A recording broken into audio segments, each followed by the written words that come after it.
দুনিয়া মাজরাতুল আখিরা, দুনিয়া হচ্ছে আখিরাতের শস্য ক্ষেত।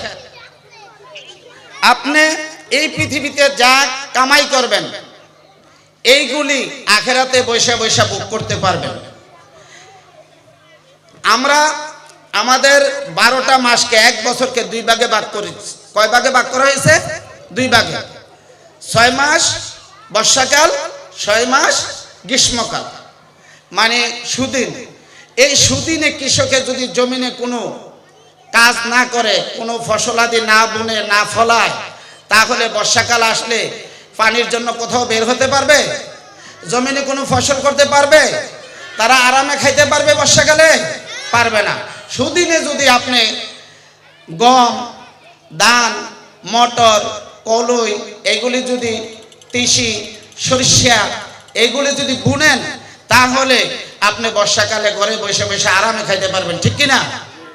আল্লাহ রাব্বুল আলামিন বলতেছেন, বান্দা তোমাকে আমি দুনিয়ার জমিনে পাঠাইছি তুমি কৃষি করার জন্য।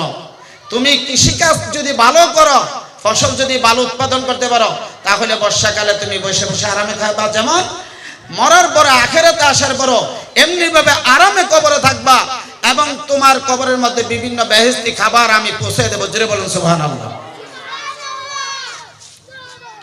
আল্লাহ রাব্বুল আলামিন বলছেন সূরা মুলুকের মধ্যে, الذي خلق الموت والحياة ليبلوكم أيكم أحسن عملا। আমি তোমাদের জীবন এবং মরণ সৃষ্টি করছি এই কারণে, তোমাদেরকে আমি পরীক্ষা করার জন্য, যে কে তোমরা আমার কাছে আমলে সালেহা নিয়া সর্বোত্তম আমল নিয়ে আসতে পারো। জোরে বলেন সুবহানাল্লাহ। যে ভালো আমল নিয়ে কবরে আসতে পারবা, সেই সর্বোত্তম আমার গোলাম, আমার বান্দা। কবি বলছেন, আমল সে জিন্দগি बनती है ये जन्नत भी व जहन्नम भी ये खा के अपनी फितरत ननारे ननूरी। আপনার জীবনটা, দেহটা জাহান্নামের আগুন দিয়া তৈরি করা হয় নাই। আপনার দেহটা বেহেশতের নূর দিয়া তৈরি করা হয় নাই। আপনার দেহটাকে আল্লাহ বানায়া দিয়েছে। এই দেহটাকে আপনি ইচ্ছা করলে আমল দিয়ে জান্নাতের উপযোগী করে গঠন করতে পারেন, আর আপনি ইচ্ছা করলে এই দেহটাকে গুনার কাজ দিয়ে আপনি জাহান্নামের উপযোগী করে তুলতে পারেন। জোরে বলেন নাউজুবিল্লাহ। আপনাকে এখানে বাধ্যকতা করা হয় নাই যে তুমি মসজিদে 5 ওয়াক্ত যাইতেই হবে, রুকু করতেই হবে, সাজদা করতেই হবে, তুমি কোরআন তেলাওয়াত করতেই হবে। এরকম কোনো বাধ্যকতা আছে? আছে? Islam is the complete code of life. ইসলাম হচ্ছে আপনার চলার দিক নির্দেশনা পরিপূর্ণ একটা জীবন ব্যবস্থা। জোরে বলুন সুবহানাল্লাহ। ইসলামে কোনো বাধ্য করে নাই, আল্লাহ বাধ্য করে নাই আপনাকে। আপনাকে সরল রাস্তাও দিছে, বাঁকা রাস্তাও দিছে, সোজা রাস্তাও দিছে। আপনার মনের উপরে নির্ভর হবে আপনি জান্নাতে যাবেন নাকি আপনি জাহান্নামে যাবেন। যদি জান্নাতে যাইতে ইচ্ছা করেন, আপনি আমলে সালেহা করবেন, আপনি নেক আমল করবেন। যেমন আল্লাহ নবী হাদিস শরীফে বলেছেন, আল্লাহ রাব্বুল আলামিনের নবী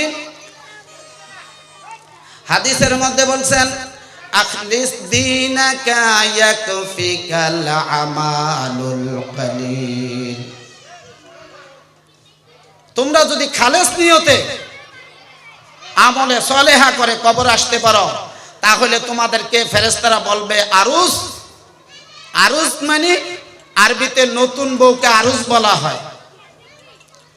নতুন বউ স্বামী স্ত্রী বাসুর করে যেমনি ভাবে আরামে ঘুমায়, আনন্দ উল্লাস করে, ভালো ভালো খাবার খায়, কবরের মধ্যে আপনি আমলে সালেহা নিয়ে, উত্তম আমল নিয়ে যদি শায়িত হতে পারেন, শুইতে পারেন, আপনাকেও ওই ধরনের জান্নাতি খাবার কবরের মধ্যে দেওয়া হবে, আরামে থাকবেন। জোরে বলুন সুবহানাল্লাহ। Quran is the complete book of guidance.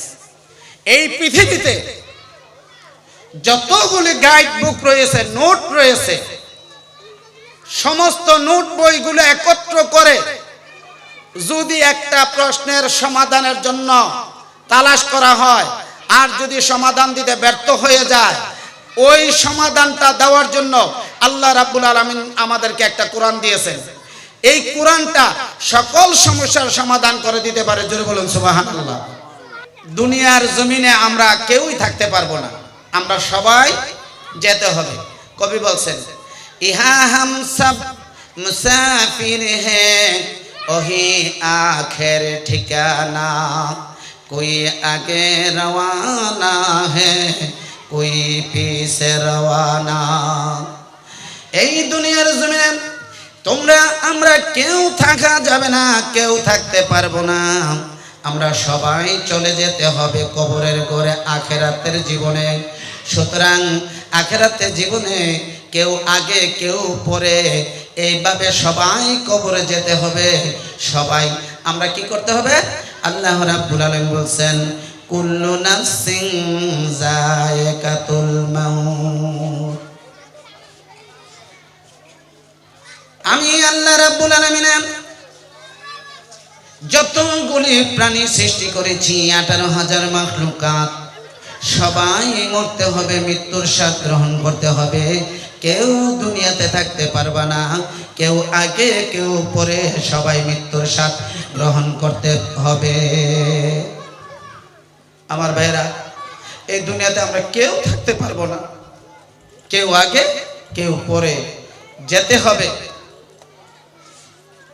সুতরাং যাওয়ার আগে আমরা সঠিকভাবে আল্লাহর গোলামি, আল্লাহর দাসত্ব, আল্লাহর বন্দিগি করতে হবে।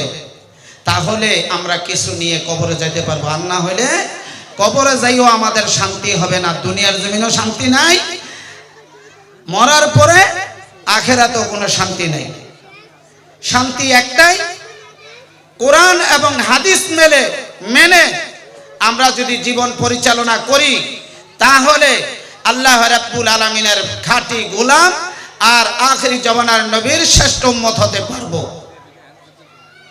আল্লাহ রাব্বুল আলামিন বলছেন, কুনতুম খায়রা উম্মাতিন উখরিজাত লিন-নাসি তা'মুরুনা বিল মা'রুফি ওয়া তানহাউনা আনিল মুনকার ওয়া তু'মিনু বিল্লাহ।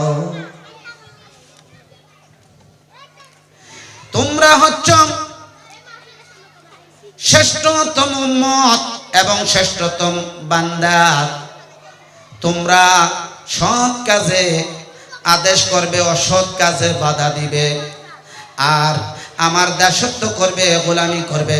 5টি স্তম্ভ আল্লাহ দিয়েছেন, এই 5টি স্তম্ভ সঠিকভাবে যারা আদায় করবে, আল্লাহ রাব্বুল আলামিন তাদেরকে মুমিন বলে ঘোষণা দিয়েছেন। জোরে বলুন সুবহানাল্লাহ। আমার ভাইরা, আমরা সর্বোত্তম উম্মত, আমরা আশিকে রাসূল দাবি করি, আমরা আশিকে নবীর উম্মত দাবি করি, কিন্তু আমরা রাসূলের কোনো আশিকি কাজ করি না। যেমন জিলাপি খাইতে পছন্দ করি, এটা আশিকে রাসূল, বিরিয়ানি খাওয়া আশিকে রাসূল, কিন্তু নামাজ পড়তে হবে তখন আশিকে রাসূল নাই।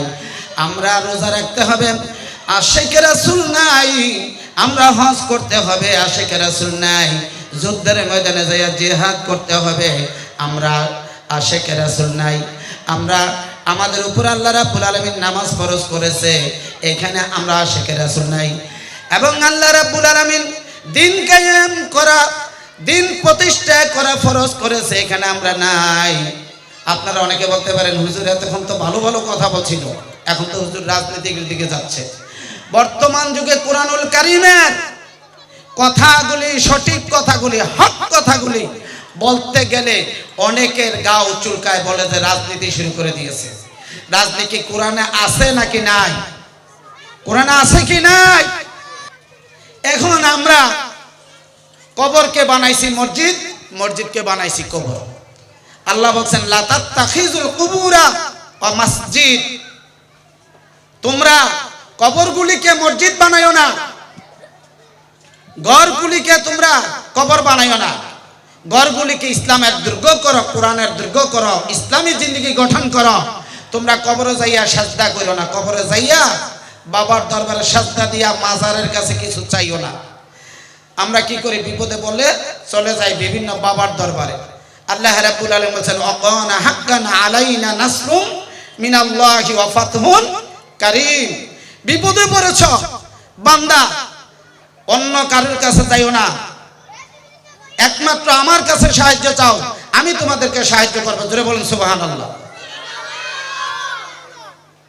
এখন আমি বিপদে পড়ছি, আমি দৌড় দেই গামছা ভিজাইয়া মাজারে যাইয়া ওখানে সাজদা করি, ওইখানে চাই, কিন্তু এগুলি সম্পূর্ণ না জায়েজ, হারাম। চাইতে হবে কার কাছে? আল্লাহর কাছে। কার কাছে? আল্লাহর কাছে। ওয়ানলি ওয়ান গড, যিনি এক আল্লাহ, ওই আল্লাহর দাসত্ব করতে হবে, ওই আল্লাহর কাছে যাইতে হবে, ওই আল্লাহই আমাদের জীবনটাকে বদলে দিবে। জোরে বলুন সুবহানাল্লাহ। আর আমাদের জীবন বদলানোর জন্য আছে কোরআন, আছে কিনা? এই কোরআনটাই হচ্ছে গাইডবুক আমাদের জন্য, মুসলমানদের জন্য শুধু নয়, এটা তামাম পৃথিবীর মানুষের জন্য। আল্লাহ হচ্ছেন রাব্বুল আলামিন, সমস্ত পৃথিবীর লালন পালনকারী। এইখানে রুবুবিয়্যাতের কায়দায় মাকেও রাব্বুল আলামিন বলা হয়, কিন্তু মা হচ্ছেন রব্বুল সগীর, ছোট লালন পালনকারী। কারণ যেমন হিন্দু, খ্রিস্টান, বুদ্ধ, নাসারা, মজুসি, মুসলমান, এভরিথিং যা আছে, জাতি, বর্ণ, ধর্ম নির্বিশেষে আল্লাহর সমস্ত প্রাণী হচ্ছে আল্লাহর গোলাম, আল্লাহর বান্দা। সবাইকে আল্লাহ খাবার দেয়, ডাকলেও দেয়, না ডাকলেও দেয়, কিন্তু মুসলমানদের খাবারটা এক্সট্রা, আল্লাহ রাব্বুল আলামিনের দরবারে সম্মানিত খাবার। চলে বলেন সুবহানাল্লাহ। এই মুসলমান আল্লাহকে বাদ দিয়া অন্য কারোর কাছে যাইয়া কিছু চাইতে পারবে না, তাহলে শিরিক হয়ে যাবে। আল্লাহ বলেন আমি সব গুনাহ মাফ করতে পারি, শিরিক কখনো মাফ করব না। আমার সাথে যারা অংশীদার করবে, যারা মাজারে যেয়ে বলবে যে বাবা আমাকে বাচ্চা দাও, আমার চার কি হইলে তোমাকে গরু দেব, মহিষ দেব, আমার কাছে না চাইয়া তারা শিরিক করলো, তাদের গুনাহ আমি মাফ করব না। চাইতে হবে কার কাছে? আল্লাহর কাছে। এবার আখিরাতের সূচনা হয় মৃত্যু দিয়া। দুনিয়ার জমিনের পরে আপনার যে জীবনটা শুরু হবে, এটা হচ্ছে আখিরাত। আখিরাত এটা আরবি শব্দ, স্ত্রীলিঙ্গ। আখিরাত অর্থ হচ্ছে পরবর্তী জীবন, মানে দুনিয়ার জমিনের জীবন শেষ করে যখন আলমে বারজাক, এই আলম ছেড়ে, পৃথিবী ছেড়ে আপনি কবরে শুয়ে যাবেন, ওই কবরে শোয়ার পরে যে জীবনটা শুরু হবে, এটা হচ্ছে আখিরাত। জোরে বলুন সুবহানাল্লাহ। ওই আখিরাতের জন্য আপনার মানসাবানা তৈরি করতে হবে। মানসাবানা বলতে আল্লাহর ইবাদত করতে হবে, 5 ওয়াক্ত নামাজ জামাতের সাথে পড়তে হবে, কোরআনুল কারীম তেলাওয়াত করতে হবে, মা বাবার খেদমত করতে হবে। এই সমস্ত ভালো ভালো নেক আমলগুলো যদি করেন, এই আমল নিয়ে যদি আপনি কবরে যেতে পারেন, তাহলে আল্লাহ রাব্বুল আলামিন বলেন আমার এই বান্দা কবরের মধ্যে শান্তি এবং সে জান্নাতুল ফেরদাউসের মেহমান। ধরে বলুন সুবহানাল্লাহ। আমার ভাইরা,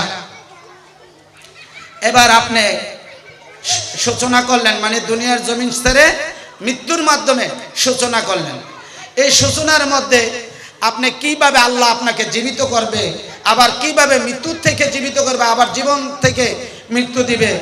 ইব্রাহিম আলাইহিস সালাম জওয়ানের পয়গম্বর ইব্রাহিম আলাইহিস সালাম প্রশ্ন করলেন, রব্বি আন্নি কাইফা ইয়াতুহিল মাউত, হে আল্লাহ কিভাবে তুমি জীবিতকে মৃত্যু দাও, আবার মৃত ব্যক্তিকে জীবন দাও, আমাকে যদি একটু দেখাই দেন। আল্লাহ বললেন আওয়ালাম তুমিন, তুমি বিশ্বাস করো না?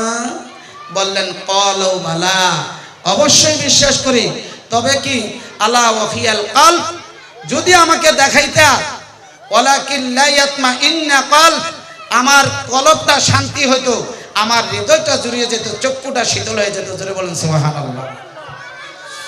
আল্লাহ রাব্বুল আলামিন বললেন, ওগো পয়গম্বর ইব্রাহিম শোনো, ওই যে পাহাড় দেখতেছো, পাহাড়ের মধ্যে বিভিন্ন পশু পাখি বসে আছে, ওখান থেকে 4টা পাখির নাম ধরে তুমি ডাক দাও।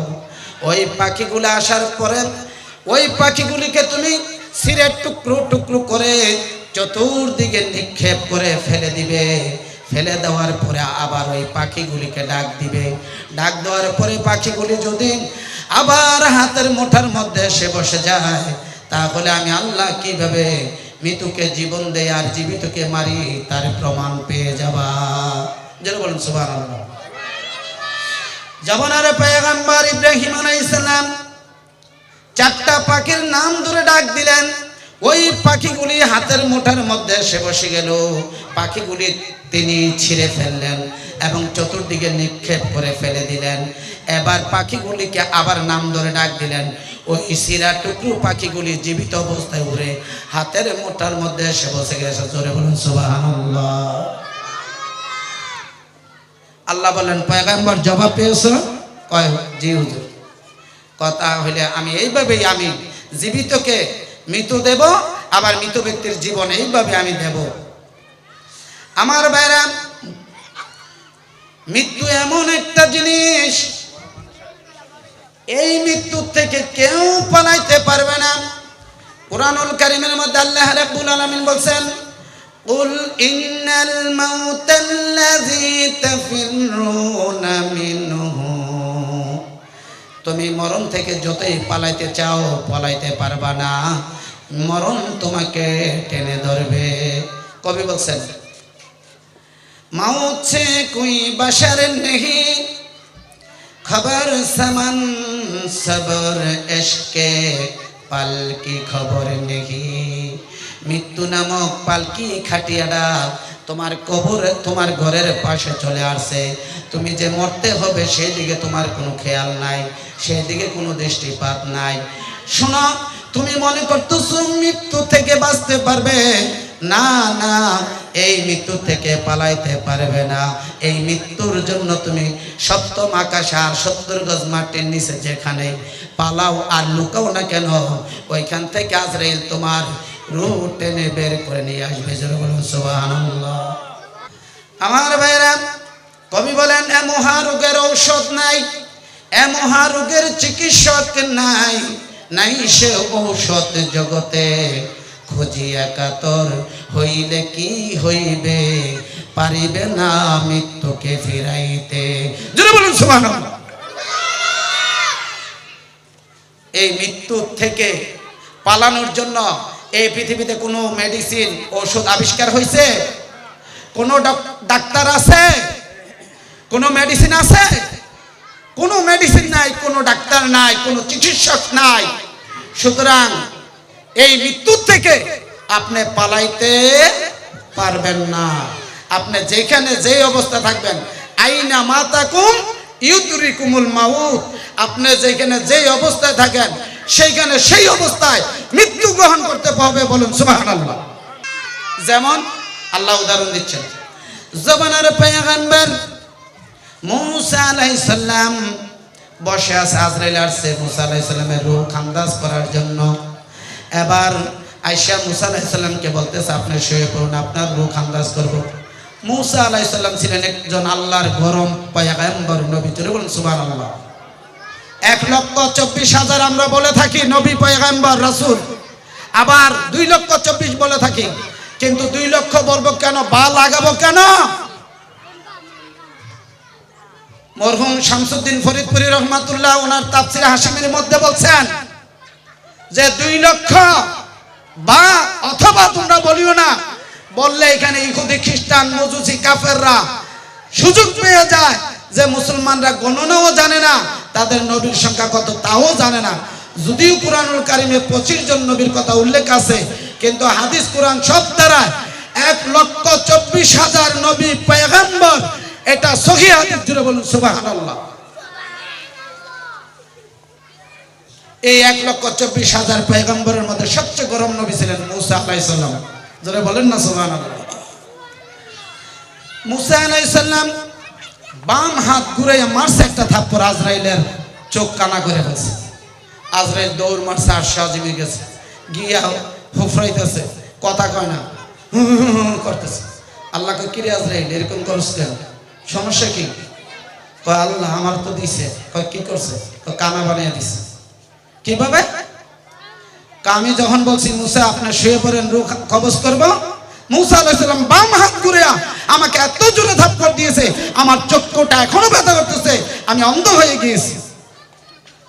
এই বিচারটা আপনার কাছে দিলাম, আপনি করেন। আল্লাহ রাব্বুল আলামিন বললেন আর কি হয়েছে? আর কিছু হয় নাই। কয় ঠিক আছে, আমি মুসারে ডাকতেছি। মুসা পয়গম্বরকে ডাক দিলেন, আল্লাহ মুসা রে, আজরাইলের চক্ষু তুমি কেন কানা করছো, অন্ধ বানাইছো বলো। ডেকে বলতেছে আল্লাহ এই ব্যক্তি আজরাইল আমি জানি না, আর যদি জেনে থাকি সে আমার রূহ কবজ করার জন্য আসছে, আমাকে সালাম দেয় নাই। 1 নম্বর তের বেয়াদবি। 2 নম্বর বেয়াদবি হলো আমার রূহ কবজ করবে আল্লাহর নামে কবজ করতে হবে, এখানে আল্লাহর নাম উল্লেখ করে নাই। সুতরাং 2টা বেয়াদবি করেছে। এই 2 বেয়াদবির কারণে আমি তার চক্ষু কানা করে দিয়েছি। বলেন সুবহানাল্লাহ। এবার আল্লাহ বলেন ঠিক আছে মুসা যাও, তুমি কি আরো বাঁচতে চাও? যদি বাঁচতে চাও, হায়াত চাও, তাহলে আমাকে বলো, আমি তোমাকে আরো হায়াত বাড়াইয়া দেব, খিজিরি হায়াত দান করে দেব। আল্লাহ আমি হায়াত চাই না। কয় ঠিক আছে আসো। এবার মুসা আলাইহিস সালাম আসতেছে, হঠাৎ করে দেখতেছে রাস্তার পাশে একটা সুন্দর নতুন কবর ঘুরতেছে। এই কবরটা খুব সুন্দর দেখতে, মনোরম পরিবেশের, আশেপাশের পরিবেশও খুব সুন্দর। মুসা আলাইহিস সালামের দেখে লোভ লাগছে। মুসা আলাইহিস সালাম বলতেছে এই তোমরা তো আমার এই এলাকার অধিবাসী। কাজী এত সুন্দর কবরটা কার জন্য করতেছ? এই কবরটা ছুঁতে আমার মন চাচ্ছে, খুব ভালো লাগতেছে, আমার তো লোভ লাগতেছে। লোকেরা বলতেছে যদি শুইতে চান তাহলে আপনি তো পয়গম্বর, আপনি শুয়ে দেখুন। আসলে এরা কি লোক না ফেরেশতা? লোক না ফেরেশতা? ফেরেশতা। ফেরেশতাদেরকে বলল আমার শুইতে মন চায়, তাইলে শুয়ে দেখুন না। কয় ঠিক আছে একটু শুয়ে দেখি তো। যাইয়া শুইছে। আল্লাহ ডাক দিছে আজরাইল এই তো সময়, মুসা পয়গম্বরের রূহটা কবজ করে নিয়ে আসো। বলেন সুবহানাল্লাহ। আজরাইল এসে সালাম দিয়ে বলতেছে আসসালামু আলাইকা ইয়া মুসা কালিমুল্লাহ। আগো মুসা পয়গম্বর, আমি আজরাইল আল্লাহর নামে আপনার রূহ কবজ করতে আসছি, আল্লাহ পাঠাইছে। কয় নিয়ে ফেলো। সঙ্গে সঙ্গে রূহটা নিয়ে ফেললো। বলুন ইন্না লিল্লাহি ওয়া ইন্না ইলাইহি রাজিউন। Man is mortal. সকল মানুষ মরণশীল, মরতে হবে। কেউ মৃত্যুর হাত থেকে বাঁচতে পারবে না, মৃত্যু কাউকে ছাড়বে না। সুতরাং মরার আগে আখেরাতের প্রস্তুতি নিতে হবে, তাহলে আল্লাহকে আপনার সবচেয়ে আল্লাহ আপনাকে নেয়ামত দান করবা। কবি বলতেছেন হুরে গেলমাম জেদ নেয়ামত নেয়ামত হ্যায় তো সবসে বেহতর নেয়ামত দিদারে তো। আপনি মরার পরে জান্নাতের মধ্যে হুর থাকবেন, গেলমান থাকবেন, বিভিন্ন শরবত থাকবে, ফল থাকবে, ফুল থাকবে, সুন্দরী নারী থাকবে, যা চাবেন তা পাবেন, কোনো কিছুর কমতি থাকবে না।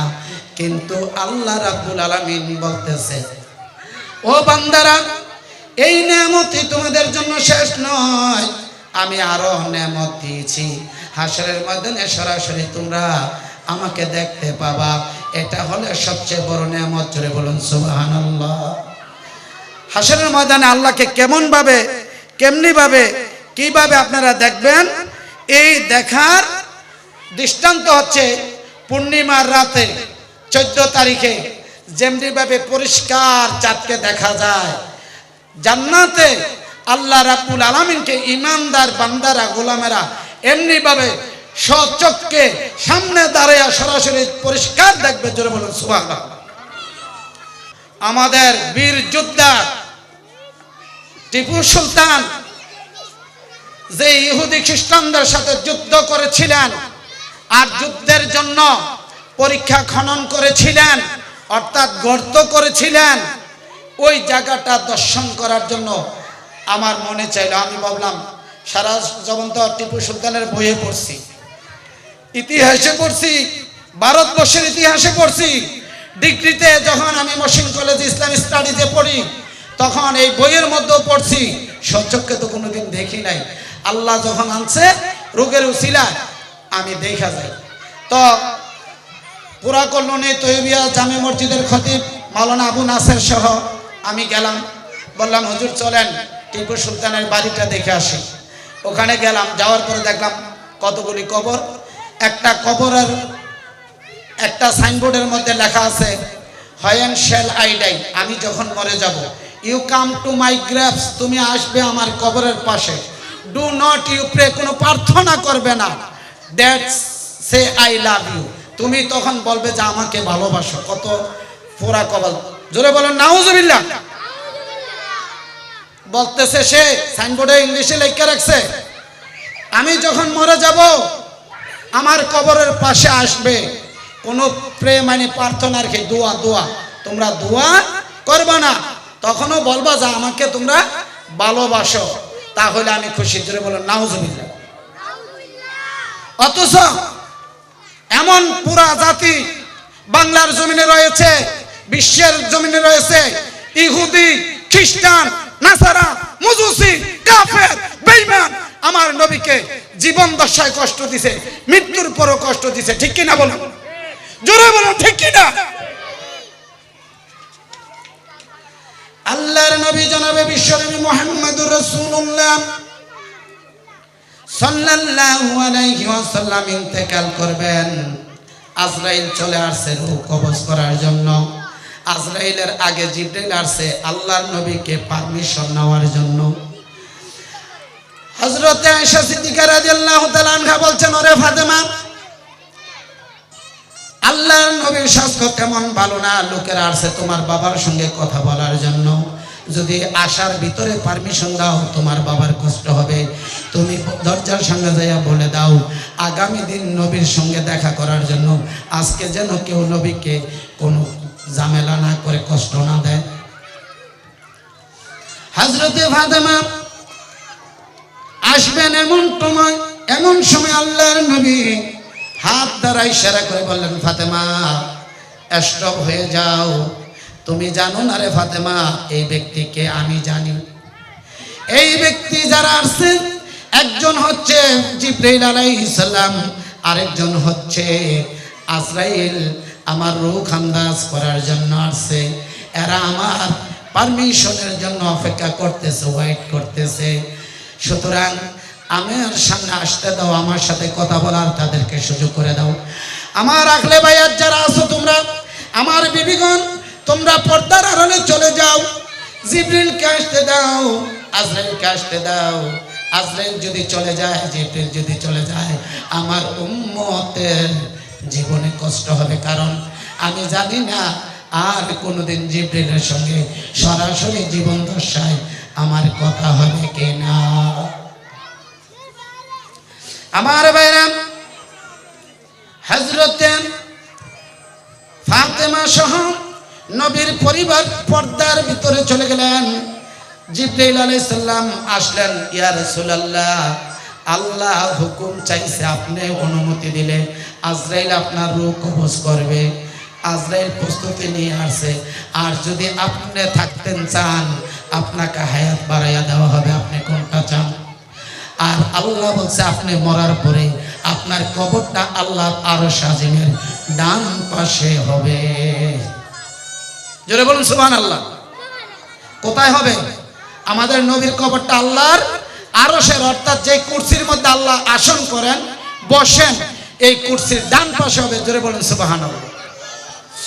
আমার নবী এই কথা শোনার সঙ্গে সঙ্গে চোখের পানিগুলো ছেড়ে দিলেন, কাঁদতে শুরু করলেন। ও ও জিবরিল কি বলতেছো? আমার উম্মতরা থাকবে দুনিয়ার জমিনে, আর আমি আরশ আজিম আল্লাহর ডান পাশে কবরস্থ হব। আমি নবী চাই না, আমি নবীর কবরটা দুনিয়ার জমিনে চাই, যেখানে আমার উম্মতরা আমার কবরের পাশে আছে সালাম দিয়ে জিয়ারত করতে পারবে। জোরে বলুন সুবহানাল্লাহ। আমার ভাইরা, জিবরিল আলাইহিস সালাম চলে গেলেন আল্লাহ রাব্বুল আলামিনের কাছে। ইয়া রাব্বুল আলামিন, আপনার বন্ধু জনাবে বিশ্ব নবী মুহাম্মদুর রাসূলুল্লাহর সাজিনে কবরস্থ হইতে ইচ্ছুক নয়, দুনিয়ার জমিনে থাকতে চাচ্ছেন। আর আল্লাহ রাব্বুল আলামিন আপনার কাছে জানতে চাইছেন আল্লাহর নবী ইন্তেকালের পরে আল্লাহর জমিনে, আপনার জমিনে আমাকে আর দ্বিতীয়বার পাঠাবেন কিনা। আল্লাহ বললেন, যাও, আমার বন্ধুরা আপনার রক্ষা করলাম, কবর দুনিয়ার জমিনে হবে, আর 10 বার তোমাকে আমি প্রেরণ করব, তুমি 10 বার আগমন করবে, 10 বার যাইয়া 10টা জিনিস আমার জমিন থেকে আরশ আজিমে নিয়ে আসবা।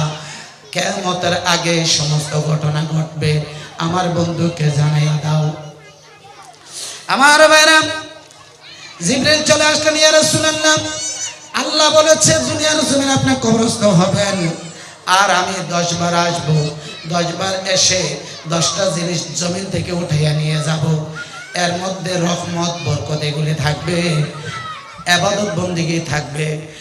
এই সবগুলি আমি যখন নিয়ে যাব, তখন কুল্লু মান আলাইহা ফান, সূরা আর রহমানের মধ্যে আল্লাহ রাব্বুল আলামিন বলতেছেন কুল্লু, মানে আমি এই পৃথিবী ধ্বংস করে দেব, এই পৃথিবী ধ্বংস হয়ে যাবে, এই পৃথিবীতে কেউ থাকতে পারবে না, এটা থাকার জায়গা না, আমার কাছে আসতে হবে, আসার আগে আমি তোমাকে 10 বার পাঠাবো।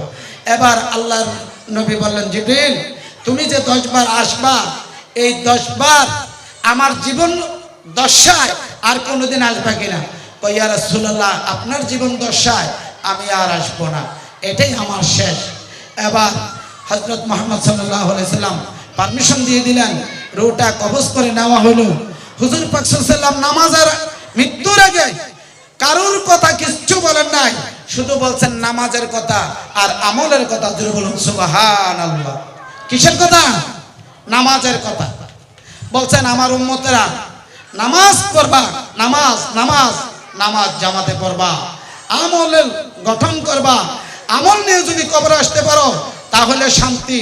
কবরে আসার পরে তুমি কোন দল করতে, তুমি কোন দলের সাথী, কোন দলের নেতা, কোন দলের কর্মী, তোমার নেতার নাম কি, তোমার নাম কি, তোমার বাপদাদার অ্যাড্রেস জিজ্ঞাসা করা হবে না, এখানে জিজ্ঞাসা দেখা হবে তুমি কোন ধরনের আমল নিয়ে আমার কাছে উপস্থিত হয়েছে। জোরে বলুন সুবহানাল্লাহ। সুতরাং চরিত্রমূলক আমল জিন্দেগি গঠন করতে হবে, তাহলে আমরা মৃত্যুর পরে সফলতা অর্জন করতে পারবো এবং কবরে শান্তি পাবো। আল্লাহ পাকের নাজ নেয়ামত, হুর গেলমা, বাগান সব কিছু পাবো। আল্লাহ বলছেন উলাইকা হুমুল ওয়ারিসুন, তোমরা ওয়ারিস। কিসের ওয়ারিস? জায়গা জমিনের। যেমন আমি আমার বাবার ঘরে জন্মগ্রহণ করছি, আমার বাবার সম্পদের মধ্যে আমি ওয়ারিস, ঠিক কিনা? এরকম সবাই ওয়ারিস কিনা? কিন্তু আল্লাহ রাব্বুল আলামিন বলেন আমি সবচেয়ে উত্তম একটা জান্নাত রেখেছি, যেটা জান্নাতুল ফেরদাউস। আর এই জান্নাতুল ফেরদাউসের ওয়ারিস হইলা তোমরা। জোরে বলুন সুবহানাল্লাহ। কারা? যারা আমার মুমিন, যারা সফলতা অর্জন করবা, যারা উত্তম আমল নিয়ে কবরে আসতে পারবা, তাদের জন্য আমি রেখেছি জান্নাতুল ফেরদাউস। জোরে বলুন সুবহানাল্লাহ। আমার ভাইরা, আল্লাহ রাব্বুল আলামিনের হাবিব ইন্তেকাল করলেন, দাফন কাফন হয়ে গেল। ইহুদিরা চক্রান্ত শুরু করলো আল্লাহর নবীর লাশটা চুরি করার, কিভাবে চুরি করা যায় এবং কিভাবে আল্লাহ রাব্বুল আলামিনের বন্ধুর লাশটা চুরি করা যায় কিভাবে, এবং তাকে অসম্মানী করা যায়, অপমান করা যায়, অপদস্থ করা যায়, এই চিন্তা করে ইহুদিরা সিদ্ধান্ত করলো মদিনার মধ্যে যাইয়া নবীজির রওজা থেকে লাশ চুরি করবে, তারপরে নবীজির লাশটাকে অপমান করবে। তিনজন ইহুদি পাঠাইয়া দিল। ওই তিনজন ইহুদি এইবার মদিনার মধ্যে চলে গেলাম, হুজুরের রওজা মুবারক ঘুরতে শুরু করলাম। ঘুরতে ঘুরতে যখন কাছে চলে গেছে, এমন সময় আল্লাহর নবী স্বপ্নে বাগদাদের বাদশাহ নুরুদ্দিনকে স্বপ্নে দেখাইলেন। হে নুরুদ্দিন, তিনজন ইহুদি, তাদের চক্ষুগুলো নীল বর্ণের, চেহারাগুলি একটু মোটা গোলাকারের, তাদেরকে তুমি পাকড়াও করো, ধরো, এবং তাদেরকে তুমি শাস্তি প্রদান করো, যাতে করে আমার লাশ চুরি করে অপমান না করতে পারে। বাদশাহ নুরুদ্দিন, আমি সংক্ষিপ্ত করে বলছি, বাদশাহ নুরুদ্দিন অস্থির হয়ে জালালউদ্দিন মৌসুলি ওনার প্রধান উজিরকে নিয়ে রওনা করলেন মদিনার দিকে। 10,000 সৈন্য নিয়ে আসলেন।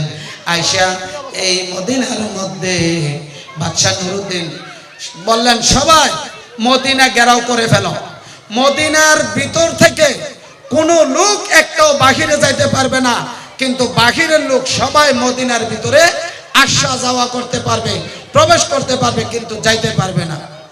এবার যখন এইভাবে মদিনা পুরাটা শহর ঘেরাও করে ফেললেন, এবার জুম্মার খুতবার মধ্যে বাদশাহ নুরুদ্দিন বললেন, এ মদিনাবাসী শোনো, আমি তোমাদের সবাইকে খাবার খাওয়াইতে চাই। একটা লোক যেন মদিনার কেউ খাবারের বাকি না থাকে। তোমরা সবাই আমার দাওয়াতে আসবে এবং পেট পুরে খাবে। যে না খায় সেও খাইতে হবে, মদিনার কোনো লোক যে খানার বাকি না থাকে। এবার খানা শুরু হয়ে গেল, খানা খাওয়াচ্ছে, খানা খাওয়াইতে খাওয়াইতে খানা শেষ। এবার দেখলেন ওই তিনটা লোককে দেখা যায় না, যে তিনটা লোকের চোখ নীলবর্ণ আর গোলাকারের চেহারা বিশিষ্ট, এদেরকে দেখা যায় না। এবার তিনি আবার পরের জুম্মায় খুতবা দ্বারা বললেন, এই মদিনাবাসী, আরো কেউ বাকি আছে কিনা বলো। সবাই বললেন কেউ বাকি নাই, সবাই খেয়েছে। একটা লোক দাঁড়িয়ে গেলেন, বললেন, হুজুর, তিনজন লোক আছে, এরা খুব ইমানদার, আমলদার, এরা খুব সখী লোক, এরা গরিব অসহায়দেরকে দান খয়রাত করে, এদেরকে টাকা পয়সা সাহায্য করে, এরা কারোর বাড়ি যায় না, কিছু খায় না, এরা দিনের বেলা ঘোরাফেরা করে না, এরা রাতের বেলা ইবাদত বন্দেগী নিয়ে ব্যস্ত থাকে, কোরআন পড়ে। সুতরাং আপনি এই তিনজন লোক ছাড়া সবাই খেয়েছে। এবার বাদশা বললেন, আমাকে নিয়ে চলো ওখানে। গেল, যাওয়ার পরে বললো, তোমরা কি করো, সব ঘটনা বললো। বলার পরে তালাশ করতে করতে কোথাও কোনো খুঁজে পাওয়া গেল না। দেখা গেল একটা জায়নামাজ। এবার জায়নামাজটা টান দিলেন, দেখলেন একটা সুড়ঙ্গ দেখা যায়।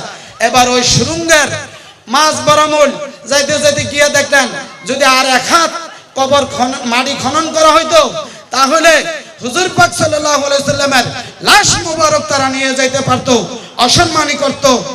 এবার এই তিনজন লোককে বাদশাহ নুরুদ্দিন গ্রেফতার করলেন এবং বিশাল মাঠের মধ্যে দাঁড়া করাইয়া আগুনের প্রজ্বলিত কুণ্ড তৈরি করে জ্বালিয়ে পুড়িয়ে বশীভূত করে হুজুর পাক সাল্লাল্লাহু আলাইহি সাল্লামের রওজা মুবারকটা সীসা প্রাচীর দিয়ে ঢালাই করে দিলেন। জোরে বলুন সুবহানাল্লাহ। ইহুদিরা সবচেয়ে বেয়াদব এবং অসভ্য বর্বর জাতি। এরা চায় মুসলমানদেরকে সবসময় চক্রান্ত করে।